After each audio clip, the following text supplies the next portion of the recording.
The late morning sunlight poured into the glass windows of La Maravilla, one of the most luxurious restaurants in the city, turning every polished surface into a quiet reflection of gold. The clinking of cutlery and the soft murmur of wealthy patrons filled the air, but everything shifted the moment Aurelio Santoro walked in. He was a billionaire known for his ruthless business decisions, his cold presence, and his belief that money could bend anyone.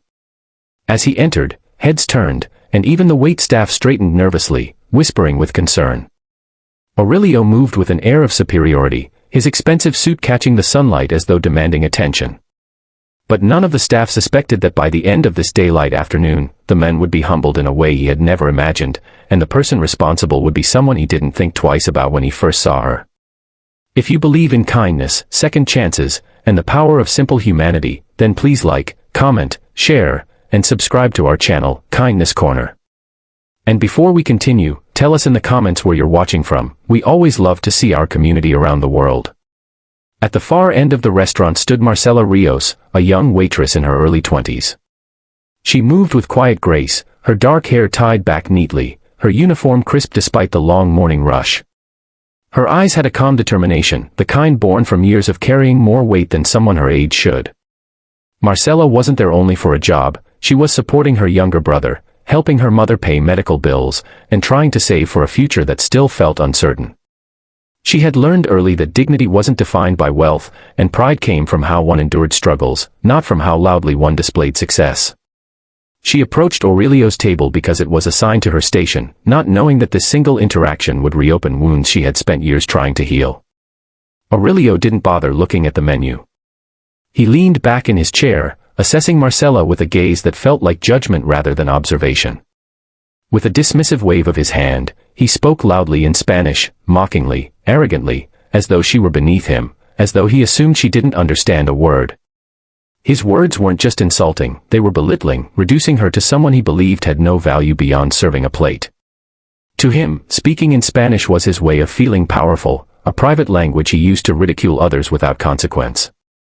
Several nearby diners turned their heads, some pretending not to hear while others exchanged uncomfortable glances. Marcela's hands tightened around the notepad she carried, and though she understood every word, she kept her composure. Years of hardship had taught her that reacting immediately wasn't always strength, sometimes strength was waiting for the right moment to let truth speak for itself.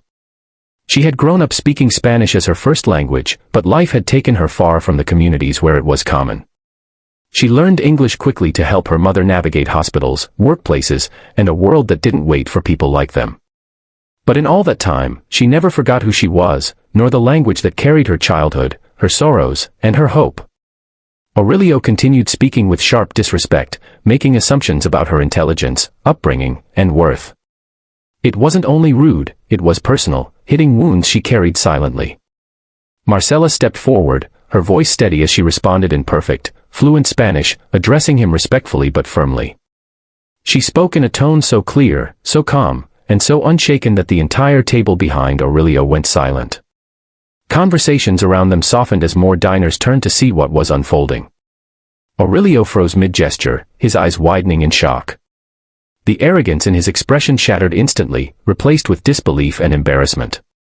He had expected ignorance, instead, he was met with articulation, confidence, and dignity far greater than his own. For the first time in a long time, perhaps the first time ever, someone had spoken to him in a way that pierced straight through the armor of money and pride he had crafted around himself. Marcela didn't raise her voice. She didn't insult him back. She simply reminded him, through her poise and fluency, that respect wasn't optional. She represented something he had forgotten, that humanity was universal, that worth wasn't determined by wealth, and that every person carried a story deeper than what could be seen at a glance. Aurelio felt his chest sink with a mix of shame and discomfort, the kind that comes when a lifetime of unchecked arrogance is suddenly reflected back with quiet truth. As Marcela walked away from the table to place his order, a whisper of admiration traveled among nearby diners. Some nodded toward her, others gave small smiles. A few even looked at Aurelio with disappointment, silently urging him to reconsider the man he had allowed himself to become. Aurelio sat there, unable to regain the air of dominance he had entered with.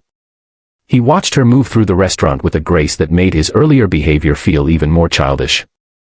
Something inside him began to crack, not from humiliation alone, but from a realization he didn't expect. He had been raised speaking Spanish too. In fact, hearing her speak reminded him of days spent with his grandmother in a small village before wealth consumed his identity. As he ate the meal she later delivered, he found himself unable to shake the guilt pressing on him. He saw her wiping tables with tireless dedication, saw her helping an elderly couple with patience, saw her speaking gently to a nervous young server, guiding them with kindness. It pierced him that the person he had mocked was someone who carried more strength in her quiet resilience than he had in his empire of luxury. After years of abandoning humility, this encounter forced him to face a version of himself he no longer recognized. And for the first time in years, he wanted to change, not because he was caught, but because he felt something awaken inside him, the memory of who he used to be before money made him smaller instead of bigger. If this story is touching your heart so far, please take a moment to like the video, share it with someone who believes in kindness, and subscribe to Kindness Corner to support more meaningful stories. Before you hear the ending, tell us in the comments, what would you have done if you were in Marcela's place?